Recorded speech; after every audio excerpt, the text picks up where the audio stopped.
అందరికీ నమస్కారం. నేను మీ గంటి ఉష.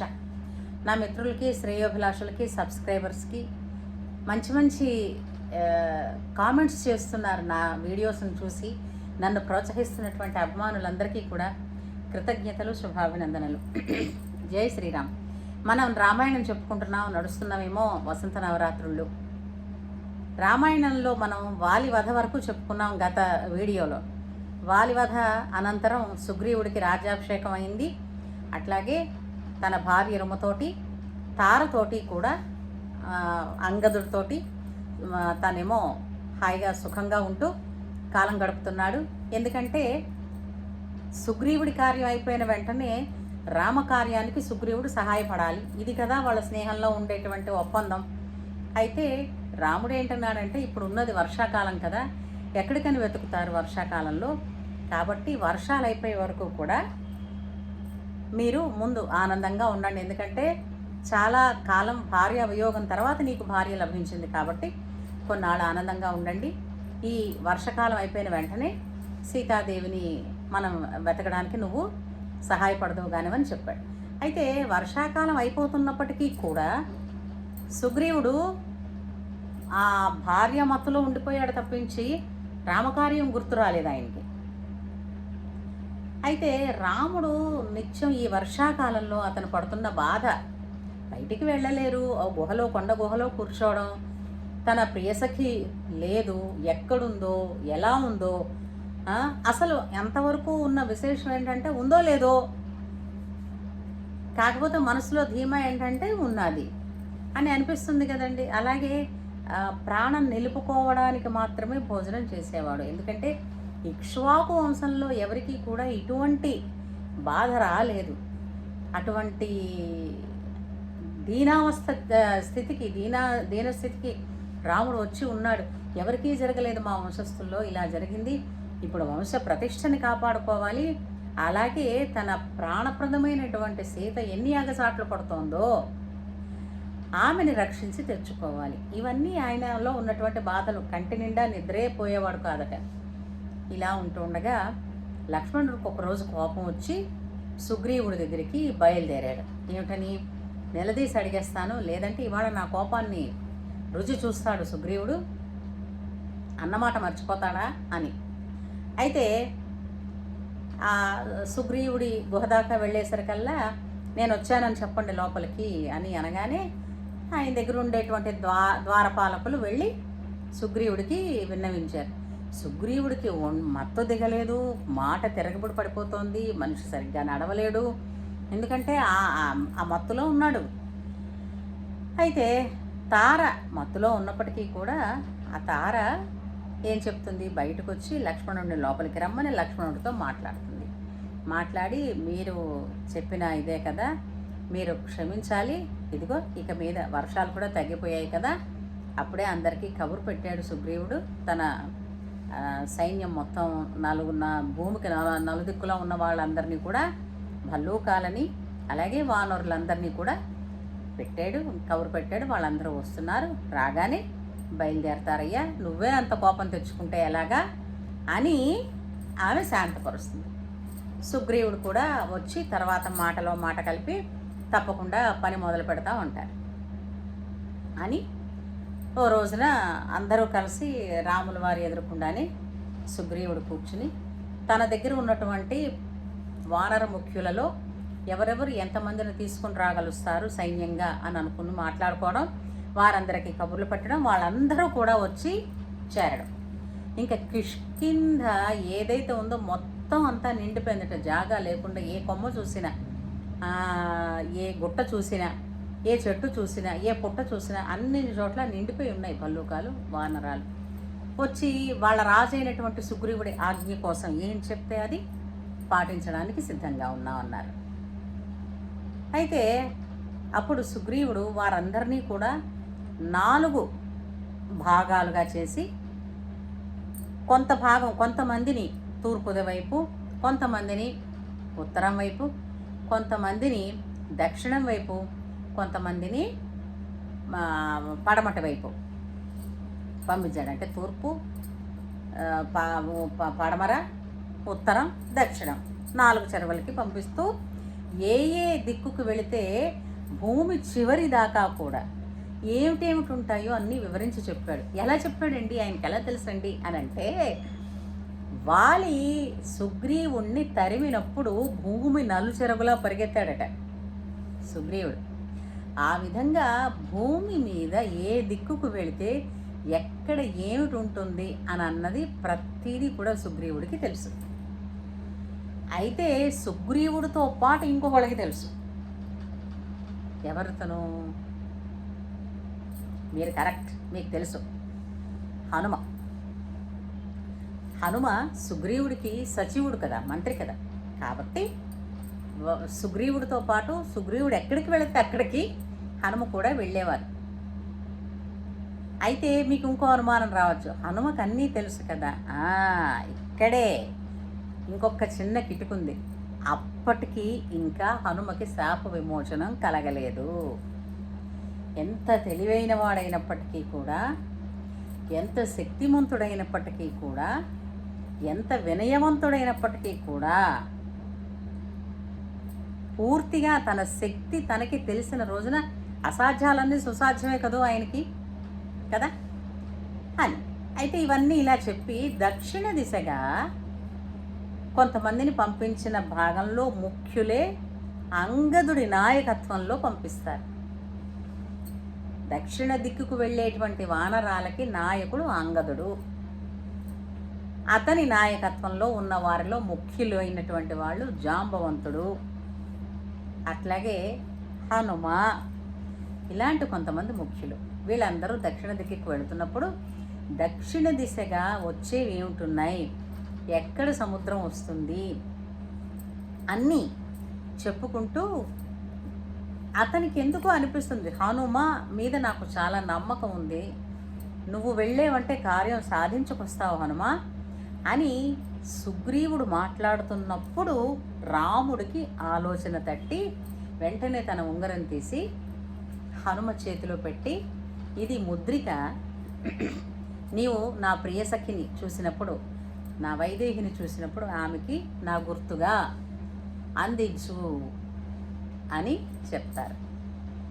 చెప్తే మహాప్రసాదం అనుకుంటాడు. దాన్ని తీసి తన దగ్గర భద్రపరుచుకుంటారు. వీళ్ళందరూ బయలుదేరతారు. బయలుదేరే ముందు సుగ్రీవుడు అందరికీ ఒకటే ఇచ్చాడు, ఎవరు వెళ్ళినా సరే నెల రోజుల గడువు, నెల రోజుల లోపల వాళ్ళు మొత్తం వెతికి సమాచారంతో తిరిగి కిష్కిందకి రావాలి. నెల రోజుల గడువు దాటిపోతే కనుక వాళ్ళందరినీ కూడా సంహరిస్తాను, శిక్షిస్తాను అని చెప్పాడు సుగ్రీవుడు. అలాగే అన్నారు, బయలుదేరారు. అయితే మరి తూర్పు వైపు వాళ్ళు వెళ్ళిపోయారు, పశ్చిమ వైపు వాళ్ళు వెళ్ళిపోయారు, ఉత్తర దిక్కు వాళ్ళు వెళ్ళిపోయారు, దక్షిణ దిక్కు వాళ్ళు బయలుదేరారు. వాళ్ళు వెళుతున్నప్పుడు ఈ దక్షిణ దిక్కుగా వెళుతూ ఏమైంది, కొంత దూరం వచ్చాక వీళ్ళు అనుకోకుండా ఒక బిలంలో ఇరుక్కుపోతారు. సముద్రానికి ఒడ్డునుండేటువంటి ఒక బిలంలో ఇరుక్కుపోతారు. ఈ బిలంలో ఇరుక్కుపోయాము, ఏమిటి చేయాలో తెలీదు, బయటికేమో రాలేకపోతున్నాము, పోనీ ఏమైనా చేద్దామా అనంటే గడువా ఇప్పటికే దాటిపోయింది, సుగ్రీవుడు ఇచ్చిన గడువు దాటిపోయింది. ఇప్పుడు ఏ ఖాళీ చేతులతో వెనక్కి వెళితే సుగ్రీవుడు ఎలాగూ మన్ని చంపేస్తాడు. కాబట్టి ఏం చేస్తాం, ఇప్పటికే పెళ్ళాం పిల్లలకి దూరం అయిపోయి ఇంత దూరం వచ్చాం, ఇక్కడ తిండి తిప్ప లేక ఈ బిలంలో ఈ దిక్కులేని సావు చచ్చిపోతున్నాం అని అనుకుంటూ దీని బదులు మనం ప్రాయోపవేశం చేద్దాం, మనమే ప్రాణాలు విడిచిపెట్టేద్దాం అని చెప్పేసి అందరూ కూడా పడుకుండిపోతారు. భూమి మీద ప్రాయోపవేశానికి ఉపక్రమించి పడుకుండిపోతారు. అందరూ ఆ ఉండిపోతూ ఆ ప్రాయోపవేశం చేస్తూ అనుకుంటాం కదా, ఏమిటి చెప్పు, మనకెక్కడి నుంచి పట్టింది ఈ బాధ, మనం ఎక్కడో ఉన్నాము, మనకి ఏమిటి తెలుసు, అదో అయోధ్య ఉందని, ఎక్కడో రాముడు ఉన్నాడని, ఆయనేమో ఇలా అడవులకు వస్తారని, ఆయన భార్యతో కలిపి ఆ భార్యని వాడెవడో ఎత్తుకుపోతాడని, వాళ్ళని వెతకడానికి మనం వస్తామని మనకు తెలిసిన, ఇలా రాసిపెట్టుంది మనకి బతకాలనున్నా కూడా చావు తప్ప మార్గం లేని పరిస్థితికి వచ్చేసాం మనం. అని మాట్లాడుకుంటూ వాళ్ళు ఏం వర్ణించుకున్నారు? మరి రామాయణమే కదా వాళ్ళు వర్ణించుకున్నారు, రామకథనే చెప్పుకున్నారు. చూడండి, రామ కథ ఎక్కడ వింటే, ఎక్కడ స్మరణ జరిగితే అక్కడ మృత్యుభయం పోతుంది, జయం లభిస్తుంది, శుభం జరుగుతుంది అన్నది అడుగడుగునా కూడా మీకు రామాయణంలో ప్రత్యక్ష నిదర్శనం జరుగుతూనే ఉంటుంది. సంపాతి అనేటటువంటి ఒక పెద్ద గండభేరుండ పక్షి ఆ బిలంలోనే ఉన్నారు. ఎవర్రా నా సోదరుడు జటాయువు గురించి మాట్లాడుతున్నారు? మరి ఇప్పుడు రామకథ అంతా చెప్పుకున్నారు కదా, ఆయన ఈ అడవికి రావడం ఏమిటి, ఆ లేడువని కథలు వెళ్ళడం ఏమిటి, ఈ లోపలికి రావణుడు రావడం ఏమిటి, అతను సీతను తీసుకెళ్ళిపోవడం ఏమిటి, సీతకి సహాయపడదామని అనుకుని జటాయువు రావణుడితో యుద్ధం చేయడం ఏమిటి, ఆ జటాయువుని రావణుడు చంపడం ఏమిటి, ఇలా మాట్లాడుతున్నారు కదా. సంపాతి విన్నారు. ఎవడురా నా సోదరుడు గురించి మాట్లాడుకున్నారు, జటాయువు నా సోదరుడు అని చెప్పి, జటాయువు ఇప్పుడు ప్రాణాలతో లేడా, నాకు రెక్కలు లేవు, ఒకప్పుడు కాలిపోయాయి 2 రెక్కలును, కాబట్టి నా తమ్ముడికి అదే తమ్ముడో నా సోదరుడికి నేను తర్పణాలు ఇచ్చుకోవాలి, నన్ను ఎవరైనా ఆ సముద్రం ఒడ్డు దాకా తీసుకెళ్ళండి అంటే పోలోమని వానరులందరూ ఆ పక్షిరాజుని తీసుకుని వెళ్ళారు. అది తర్పణాలు ఇచ్చేసిన తర్వాత మళ్ళా తిరిగి తీసుకొచ్చాక, మీరు నాకు ఉపకారం చేశారు, నేను మీకు ఉపకారం చేస్తాను చూడండి. ఆయన అక్కడ ఒక బిలంలో, అంటే ఒక పర్వతం ఉంది, ఆ పర్వతంలో గుహలో ఉన్నారు ఆయన. ఆయన అన్నారు, నాకు ఇక్కడి నుంచి కనపడుతుంది, నా చూపు చాలా తీక్ష్ణం, దూరదృష్టి ఉంది, నాకు ఇక్కడి నుంచి కనపడుతోంది, రాక్షస స్త్రీల మధ్య సీతాదేవి కూర్చునుంది లంకలో, మీరెవరైనా వెళ్ళగలిగితే లంకకి వెళ్ళి చూడండి, సీతాదేవి అక్కడ ఉంది, తెచ్చుకోండి అని చెప్పాడు. చెప్పగానే కాలిపోయిన అతని రెక్కలు మొలిచాయి, కొత్త రెక్కలు వచ్చాయి. ఎంత అద్భుతమో చూసారా? రామకార్యంలో కించిత్తు సహాయపడిన, అలాగే దాన్ని ఏమిటంటారు, మనస్ఫూర్తిగా రాముడు అనుగ్రహించి తీరతాడండి. ఆ సంపాతికి కాలిపోయిన రెక్కలు మొలిచాయి. సరే, ఆనందించింది. వీళ్ళందరూ అనుకున్నారు, చచ్చిపోదాం అనుకున్న వాళ్ళము మార్గం తెలిసింది కదా, సీతాదేవి ఎక్కడుందో తెలిసింది.